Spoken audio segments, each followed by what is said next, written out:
For Deputy Secretary Burke, you have been focused on Medicaid Redesign team. I mean, it must take up most of your day every day.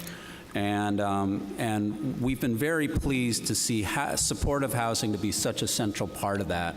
Could you just share with us, you know, do you feel like this has been a good investment so far? Do you think that are you confident that it will continue? Do you see it changing in any way? Well, I'm certainly absolutely confident it will continue. I think it's one of the smartest investments that we have made. And I think the increasing numbers of those investments shows our commitment to this going forward. One of the things that we're doing right now is we're examining what is our return on that investment. We hope to have results of that this fall. And we want to take that to the federal government to say, this is a good investment. As many of you may know, in our original application to the federal government, we had wanted them to match our supportive housing investments. They have, to date, not thought that that was a good investment, so we want to prove that through this study of the return on investment to again make the case to them that this is absolutely worth matching with federal dollars. This is a question, sometimes people advise you don't ask questions you don't know the answer to. It's only in court, Ted. But I'm going to ask Courtney. Right now, MRT supportive housing is taking state share of Medicaid savings and investing it in the traditional contract structure that we've had to pay for supportive housing. Do you see this payment structure continuing, or is it possible that supportive housing could be paid through other reimbursement models, whether that's in keeping with managed care or other kinds of structures? Well, I think right now we have probably one of the biggest opportunities that we will have in a generation for transforming healthcare through the $8 billion waiver that the governor was able to secure through the federal government. What is so crucial about that investment is that it has to be transformative. The federal government is holding us to outcomes for people. It's not just about throwing money at something and wondering what happens as a result. They want to know what happens as a result. In many ways, they don't necessarily even care where we make the investments. They just want to know that we have done something that has improved health care for people. And I think this administration has demonstrated that we believe supportive housing is incredibly important to changing people's health. And so we see supportive housing as a critical part of that going forward. And I think there's tremendous opportunity through what's known as the delivery system reform incentive payments that are going to be made through the waiver for supportive housing to be integral to that. Tell me a little bit more about the delivery system reform incentive payments. That's the bulk of the waiver dollars, right? Correct. It's about $6 billion of the $8 billion. So to me, that's a tremendous opportunity for that investment. And we see supportive housing, which right now should be linking more with health homes, linking to what we're calling the performing provider systems that are actually going to deliver those outcomes for the state. And there's accountability not just for those provider systems to deliver those outcomes, but for the state as a whole to show that we have transformed. And we've got to have supportive housing as part of that. Okay, great. Deputy Secretary Chafee, a big concern of supportive housing providers is our ability to continue providing quality services and housing despite shrinking resources. Operating costs, rental costs keep rising, but our contract rates remain largely the same. We appreciate that there was a modest increase for some scattered site OMH housing contracts this past budget. That was a great step forward.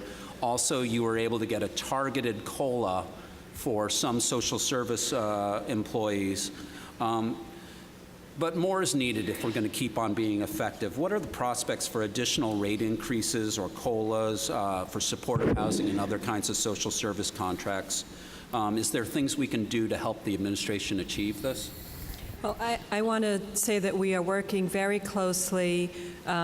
By we, Fran, the governor's nonprofit multi-agency coordinator, is working very closely with many nonprofits across the spectrum to really analyze the contract structure and the challenges both of salaries but other escalating costs and how to address those, and balanced with the initial part of this conversation, which is the very strict budget environment we're living in and the fiscal discipline that we really need to maintain. The governor has tasked us with exploring this and with working with many nonprofit leaders, and Ted, you are one of them, and sit in a conference room with us discussing this. And so at this point, we are carefully considering options leading up to next year's budget. We're ambitious and we're looking for innovative opportunities, but we need to be realistic about the challenges of the budget. I'll take that. We will keep working with you, whatever we can do. We want to try to make this work, but at the same time, we understand the constraints you're under.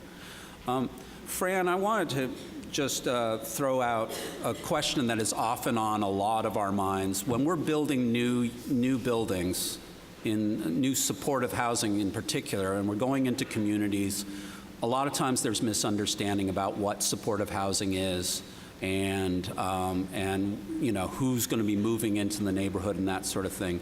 Are there things that we can do with the state to improve this and to accelerate the process? Because it's one of the things that really delays the creation of new units. I started out in city government as the deputy mayor for planning and community relations. And I think that there are still probably several bloodstains in meeting halls around the city, my blood, around siting issues. It is the most frustrating of all problems, from my perspective, for supportive housing. I don't know of a supportive housing development that has risen in any neighborhood that after it's been established wasn't viewed by that neighborhood as being a positive addition to that neighborhood. That is a fact of life.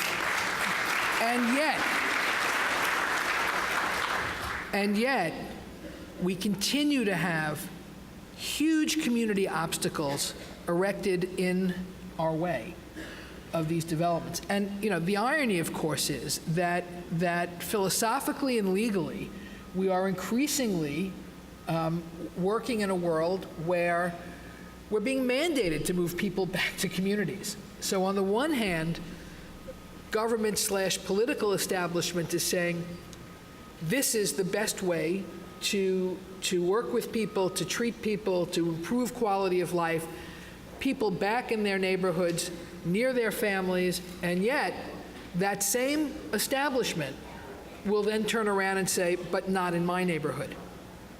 I think that government partnering with you, we have got to do a better job of explaining to communities what it is supportive housing does, what the upsides of it are, why it's a benefit to a community, not a negative to that community, why it's the right thing to do and also a good thing to do for them. And I just don't think we do a good enough job of that. I don't know what all the answers are.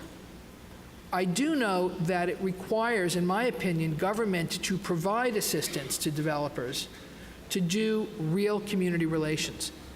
And it also means that organizations like Shinny and others, and you individual developers of supportive housing, have got to get into the communities where you are hoping to site new buildings, or even the reuse of existing buildings. I mean, one of the absolute worst experiences I had was not in a new construction. It was in the reuse of an SRO on the Upper West Side in a community that was adamantly opposed to us doing this. And we explained, we worked hard, we got out there, we had meetings in my office, we had meetings in community centers, and no matter what we did, there were community leaders that remained opposed to what we were doing.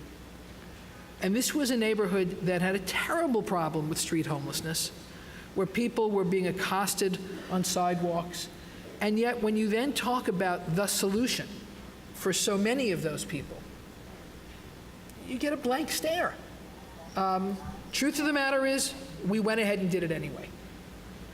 And within a matter of months, those same community people, at least some of them, came back to us and said, you were right. We need to get communities where we've already cited supportive housing to stand behind us. We have to mobilize them to go to other communities with us. This is an incredibly labor-intensive undertaking. But, you know, if we had all the money in the world, if we had all the operating and program money in the world to match the capital money that we have, we still run into these extraordinary roadblocks to actually getting projects done. And there's no easy answer. But, and I will say that I think it's hard for the state to be the lead on this. I will say that I think that localities, because the state tends to be divorced from that level of community involvement. So I don't think it's a primary role for us, although we're certainly available to help if possible. But I do think that localities that are seeking to establish supportive housing developments, that government has to play a really proactive role in helping with these community relations efforts. Thanks for your words. We really appreciate that. I mean, you've been in the trenches with us on many of these community opposition battles, and we do appreciate that. And we're going to do everything we can to build on the track record we have. I mean, I find that nothing works better than getting somebody to go visit and see what a supportive housing residence really looks like. No matter what you do, you describe it, they're still envisioning something that's detrimental. Once they see it, they see that it's housing. They understand, hey, wait, this is something we might be able to use in our neighborhood.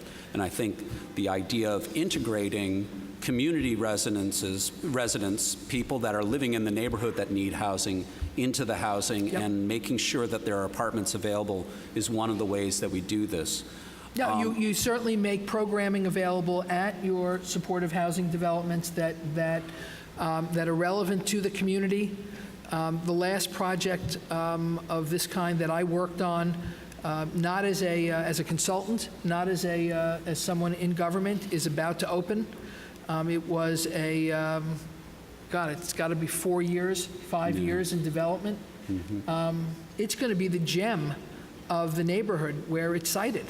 And we got the most important people in the community on board. And some people you'll never get on board. And my advice is, after trying to get them on board, you simply have to ignore them. You got to get, look, there are some people who will absolutely never be convinced.